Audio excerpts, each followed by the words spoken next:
Chapitre 7. Nous n'avons pas fini d'examiner le travail du rêve. Il faut que nous ajoutions à la condensation, au déplacement et à la représentation concrète du matériel psychique une autre activité encore. Celle-ci ne contribue pas nécessairement à toute formation de rêve, et sans vouloir la traiter en détail, disons que pour se l'imaginer avec quelque précision, il faut admettre l'hypothèse, probablement inexacte, d'une activité qui agirait après coup sur le contenu du rêve, et seulement quand les diverses parties de celui-ci auraient pris leur forme symbolique. Le travail du rêve consisterait alors à disposer ces symboles pour en faire un ensemble cohérent, une représentation bien ordonnée. Le rêve acquiert ainsi une sorte de façade, insuffisante à vérité, et qui n'en masque pas également toutes les parties. Mais, moyennant quelques raccords, quelques légères modifications, il reçoit une interprétation provisoire et tout à fait approximative. En somme, nous ne trouvons là qu'un brillant travestissement des idées latentes. Quand nous entreprenons une analyse, notre premier soin doit être de réagir contre cette interprétation trop spirituelle. Qu'est-ce donc qui motive cette dernière partie du travail, cette révision finale du contenu du rêve ? Il est aisé de voir qu'elle a uniquement pour but de rendre le rêve intelligible, et nous comprenons aussi par là de quelle nature est cette activité. Elle agit sur le contenu de rêve qui lui est présenté de la même manière que notre activité psychique normale sur tous les objets de perception. Elle les saisit au moyen des notions préalables qu'elle possède, elle les ordonne selon leur plus grande chance d'intelligibilité, et ainsi elle court risque de les fausser. Car si l'objet de perception ne peut s'assimiler à aucun autre objet connu, son interprétation donnera lieu aux plus singulières erreurs. Chacun sait que nous sommes incapables de considérer une série de signes étrangers ou de mots inconnus sans qu'ils nous fassent penser tout d'abord aux termes connus qui leur ressemblent le plus et auxquels nous serons tentés de les assimiler. Les rêves qui ont été retravaillés de la sorte par une activité psychique analogue à notre pensée à l'état de veille sont des rêves bien composés. Il en est d'autres sur lesquels cette activité ne s'est pas exercée. Aucune tentative n'a été faite pour y mettre de l'ordre et du sens, et quand nous nous réveillons, nous jugeons parfaitement incohérentes les images qui nous sont restées dans la mémoire. Mais, au point de vue de l'analyse, ce tas de matériaux hétéroclites a tout autant de valeur qu'un rêve superficiellement ordonné. Peut-être même le premier cas nous épargnera-t-il la peine de défaire tout d'abord une ordonnance provisoire. On se tromperait toutefois si l'on ne voulait voir dans cette première façade du rêve qu'une méprise ou un caprice de notre activité psychique consciente. Il a fallu au contraire pour l'édifier un certain nombre de désirs, de rêveries, comme il s'en trouve dans les pensées latentes du rêve, et qui sont de même nature que celles que nous connaissons à l'état de veille et dénommons à juste titre rêves éveillés. Ces rêveries que l'analyse décèle dans le rêve nocturne s'y montrent à nous sous forme de scènes infantiles plus ou moins remaniées et transformées. C'est la façade du rêve et l'on voit comment, dans la plupart des cas, nous pouvons y toucher immédiatement son noyau essentiel qui n'a été que déguisé par l'apport d'autres matériaux. Les 4 formes d'activité que nous venons d'indiquer, composant à elles seules le travail du rêve, nous pouvons donc définir ce dernier en disant qu'il n'est que le transfert des idées latentes en contenu manifeste. Il s'ensuit que le travail du rêve n'est jamais créateur, qu'il n'imagine rien qui lui soit propre, qu'il ne juge pas, ne conclut pas. Son action consiste à condenser, déplacer et remanier en vue d'une représentation sensorielle tous les matériaux du rêve. Il s'y ajoute en dernier lieu le travail accessoire d'ordonnance que nous venons d'indiquer. On rencontre en vérité dans le contenu du rêve bon nombre d'éléments que l'on serait tenté de prendre pour le résultat d'une activité purement intellectuelle. Mais l'analyse est là pour nous démontrer que ces opérations de l'esprit étaient accomplies déjà dans les pensées latentes du rêve et que celui-ci n'a fait que les reproduire telles quelles. Une déduction logique, si elle se rencontre dans le rêve, n'est autre chose que la reproduction verbale de la logique des idées de rêve. Elle semble irréprochable quand elle passe sans altération dans le contenu du rêve, mais elle devient absurde quand, par le travail du rêve, elle est transférée sur d'autres matériaux. De même, la présence d'un calcul d'arithmétique dans le contenu du rêve veut dire simplement qu'il se trouvait un calcul semblable parmi les idées latentes. Et là, il était exact. Mais quand nous le retrouvons ensuite dans le rêve manifeste, par suite de la condensation de ces facteurs et du transfert de ces opérations sur d'autres matériaux, il donne les résultats les plus extravagants. Les discours mêmes que nous rencontrons dans le contenu du rêve ne sont jamais des discours originaux, ce sont des mosaïques où l'on retrouve toutes sortes de fragments empruntés à des discours que le dormeur peut avoir prononcés, entendus ou lus. La mémoire a conservé ces fragments. Le rêve les reproduit littéralement, mais il a oublié leur sujet et en transforme le sens de la façon la plus surprenante. Peut-être ne serait-il pas inutile d'appuyer ces dernières règles de quelques exemples. Premièrement, voici le rêve d'une de mes malades. C'est un rêve bien ordonné et à première vue parfaitement inoffensif. Cette dame va au marché en compagnie de sa cuisinière qui porte le panier. Elle fait sa commande au boucher, celui-ci répond « cela ne se trouve plus » et veut lui donner un autre morceau qui, dit-il, est de même qualité. Mais elle refuse et se tourne vers la marchande de légumes. Cette femme lui offre un légume d'aspect singulier, noirâtre et lié par bottes. « Je ne veux pas voir cela, dit-elle, je n'en prendrai pas. » La phrase « cela ne se trouve plus » a son origine dans ma consultation. J'avais dit moi-même à la malade quelques jours auparavant que les souvenirs de la toute première enfance ne se retrouvent plus comme tels, mais qu'on les rencontre encore transposés dans les rêves. C'est donc moi que le boucher représente ici. La seconde phrase « je ne veux pas voir cela » appartient à une autre association d'idées. Cette dame avait grondé la veille sa cuisinière, la même qui joue un rôle dans le rêve, et lui avait dit « Conduisez-vous convenablement, je ne veux pas voir cela », c'est-à-dire « je n'autorise pas, je ne veux pas voir une pareille conduite ». La partie la plus insignifiante de ce discours a subi un déplacement qui l'a fait apparaître dans le contenu du rêve. Dans les idées de rêve, l'autre partie seule jouait un rôle, car voici ce qui s'est passé.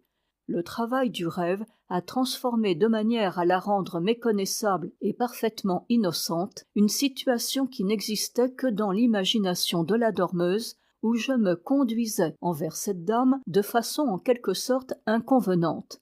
Et cette situation imaginaire n'est à son tour que le décalque d'une situation où la malade s'est réellement trouvée à une époque très antérieure. Deuxièmement, voici un rêve très insignifiant en apparence où nous voyons apparaître des chiffres. Une personne rêve qu'elle veut effectuer un paiement quelconque. Sa fille lui prend la bourse des mains et en tire 3 florins, 65 kreuzer. Alors elle lui dit « Que fais-tu ? Cela ne coûte que 21 kreuzer. » Cette personne est étrangère. Elle a mis sa fille dans un institut de demoiselles à Vienne et compte se soumettre à mon traitement tant que l'enfant restera dans cette ville.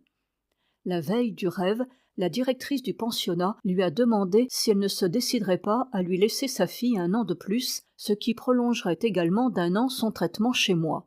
Pour trouver le sens des chiffres du rêve, il faut se souvenir que le temps, c'est de l'argent. Une année représente 365 jours. Exprimé en kreuzer, cela fait 365 kreuzer, ou 3 florins, 65 kreuzer. Les 21 kreuzer correspondent aux 3 semaines qui séparaient encore à ce moment le jour du rêve de la fin des cours et de la fin du traitement chez moi. Il est visible que ce sont des considérations d'argent qui ont décidé cette dame à refuser la proposition de la directrice, et ce sont elles aussi qui déterminent le peu d'importance de la somme payée en rêve. Troisièmement, une jeune femme, mariée depuis plusieurs années, apprend qu'une de ses connaissances, qui est à peu près de son âge, mademoiselle Élise L., vient de se fiancer. La nuit suivante, elle rêve qu'elle se trouve au théâtre avec son mari.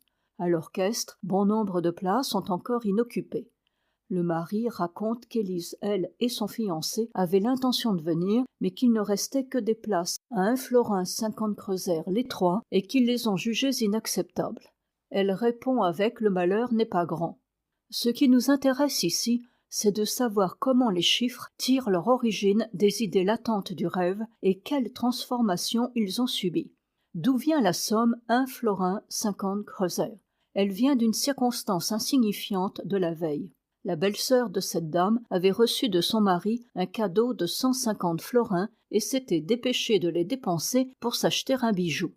Remarquons que 150 florins représentent 100 fois plus que 1 florin 50 kreuzer. Pour le chiffre 3, qui accompagne le prix des billets de théâtre, nous ne trouvons qu'une seule association. La fiancée, Élise, elle, est de 3 mois plus jeune que son amie. La situation du rêve reproduit une petite aventure qui a été plus d'une fois motif à taquinerie entre les époux. La jeune femme s'était dépêchée de prendre à l'avance des billets de théâtre et avait fait son entrée dans la salle de spectacle quand tout un côté de l'orchestre était encore inoccupé. Il aurait donc été inutile de tant se dépêcher.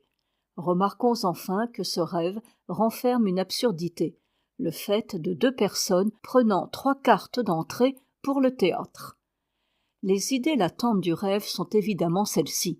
Ai-je été sotte de me marier si jeune? Quel besoin j'eus de tant me dépêcher?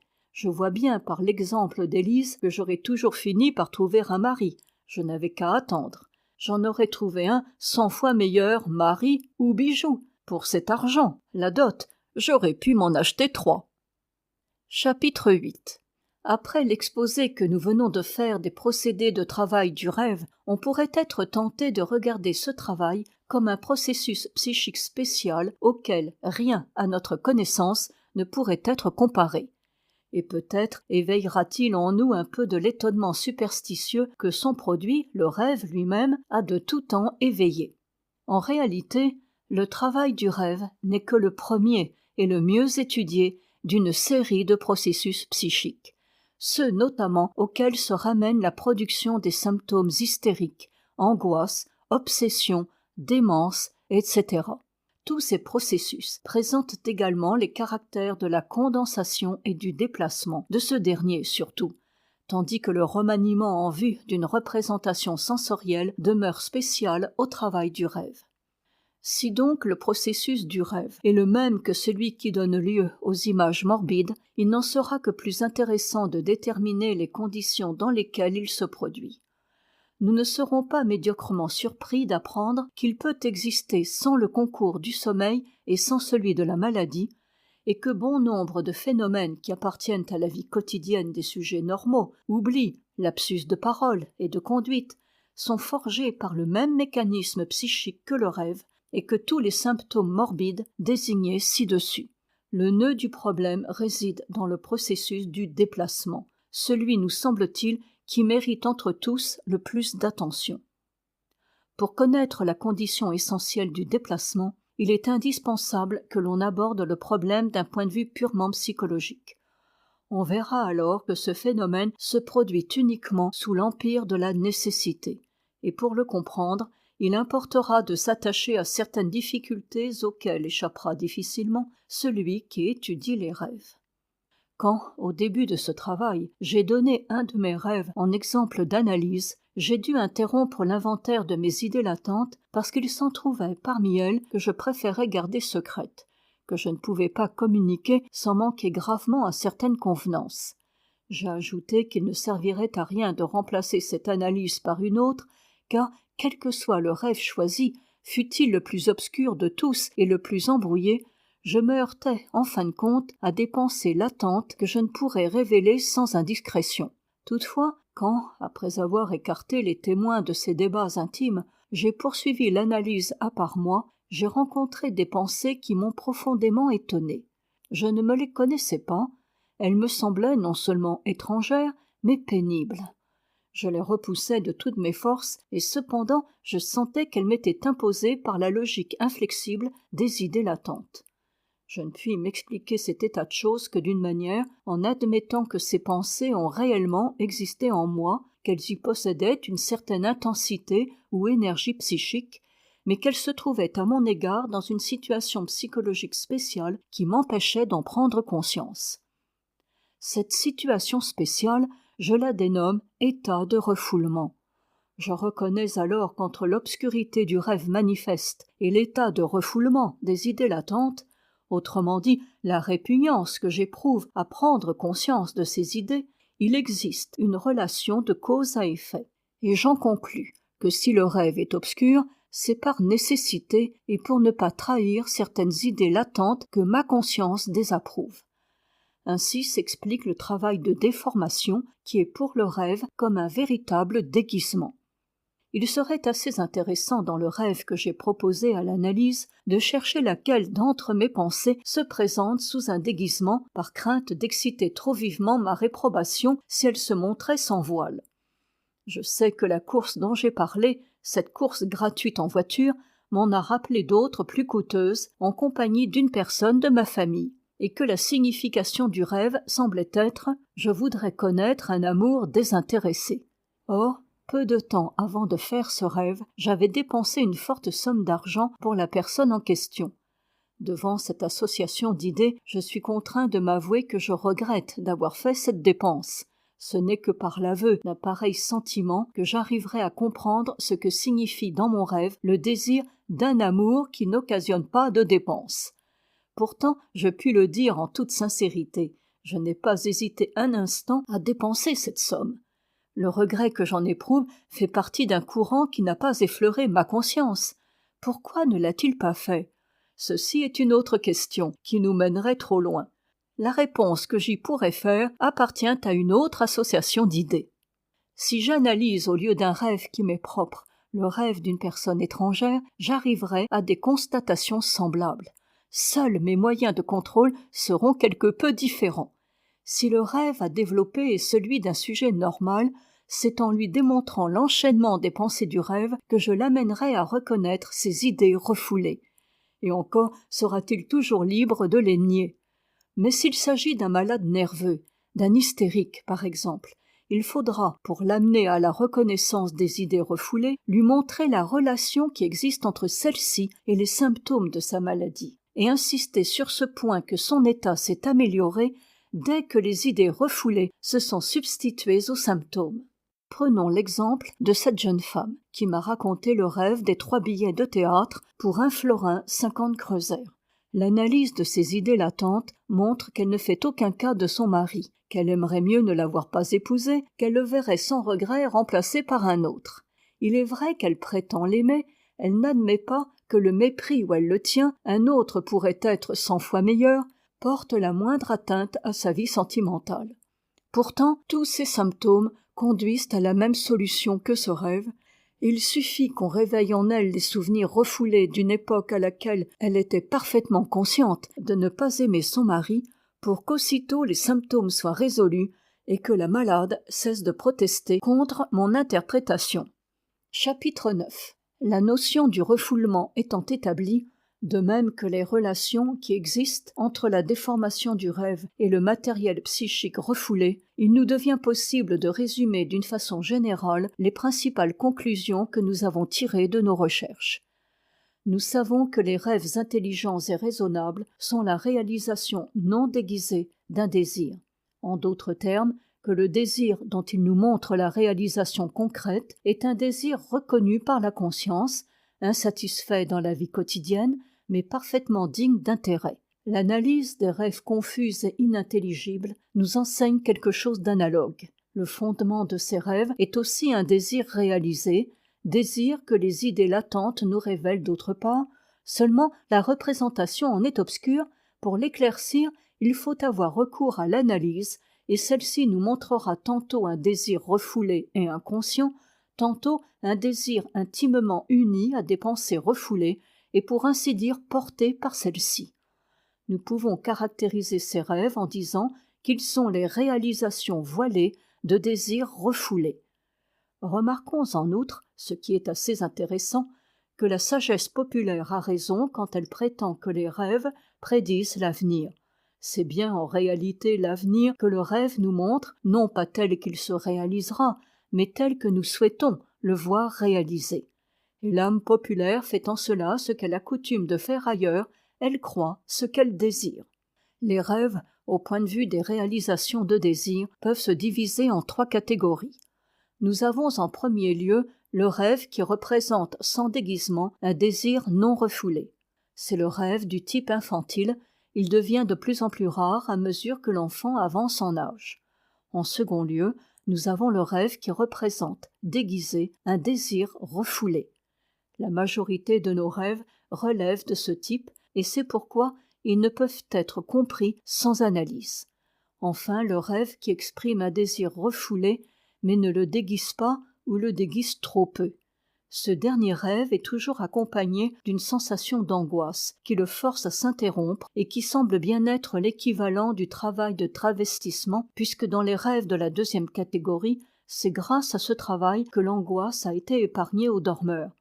Il serait facile de démontrer que la situation de rêve qui cause l'angoisse n'est autre chose qu'un ancien désir non réalisé et depuis longtemps refoulé.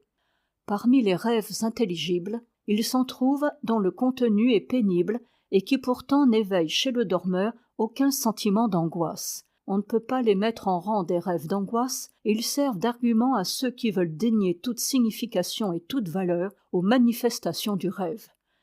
Il nous suffira d'un exemple pour montrer que ces rêves ne sont autre chose que des réalisations voilées de désirs refoulés et appartiennent nettement à la deuxième catégorie. Nous y verrons aussi avec quel art ingénieux le travail de déplacement s'emploie à déguiser le désir. Une jeune fille rêve que le second enfant de sa sœur vient de mourir et qu'elle se trouve devant le cercueil exactement comme elle s'est trouvée quelques années auparavant devant celui du premier-né de la même famille. Ce spectacle ne lui inspire pas le moindre chagrin. La jeune fille se refuse naturellement à voir interpréter son rêve dans le sens d'un désir secret. Telle n'est pas non plus notre interprétation. Mais il y a ceci qu'auprès du cercueil du premier enfant, elle s'est rencontrée avec l'homme qu'elle aime. Elle lui a parlé. Depuis ce moment, elle ne l'a plus jamais revu. Nul doute que si le second enfant mourait, elle ne rencontrera de nouveau cet homme dans la maison de sa sœur. Elle se révolte contre cette hypothèse, mais elle en souhaite ardemment la conséquence, la rencontre de l'homme aimé. Et le jour qui a précédé le rêve, elle avait pris une carte d'entrée pour une conférence où elle espérait le voir. Le rêve est donc un simple rêve d'impatience, comme il s'en produit avant un voyage, avant une soirée au théâtre, dans l'attente de n'importe quel plaisir. Mais il faut dissimuler à la jeune fille son propre désir, alors à l'un des aspects de la situation, il s'en substitue un autre, aussi impropre que possible à inspirer la joie qui persiste. Remarquons encore que l'élément affectif du rêve ne s'adapte qu'à son contenu latent, à celui qui a été refoulé. Et cette idée latente étant celle d'une rencontre ardemment souhaitée, elle ne peut pas s'associer à un sentiment de tristesse.